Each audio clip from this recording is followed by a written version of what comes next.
chimney should be swept to ensure that it's safe to use, to ensure that the combustion gases escape and go out to the outside air rather than come back into the room. Obviously the combustion gases, when burning a real fire, contain soot and other elements that can hold in the chimney and catch fire.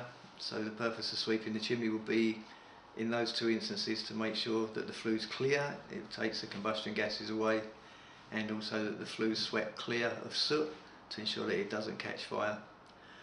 Even if you don't burn a real fire, if you burn a gas fire, cobwebs can block flues. If you get cobwebs in chimneys and brick dust falls on top of them, that can block a flue also and inhibit the fumes from going out through the chimney. The fumes aren't just fumes, they're actually quite deadly. They contain carbon monoxide and other noxious gases, so they're not something that needs to be breathed in. It's certainly not something you want to come into the house. So you would sweep the chimney to make it safer.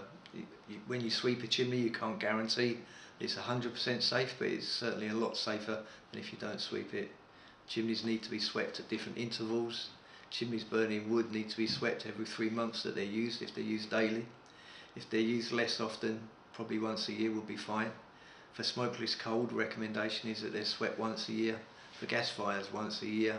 And if you use bituminous coal, which is coal that's dug out of the ground, it's raw coal, then they should be swept every 3 months that they're used, which is twice in the winter time.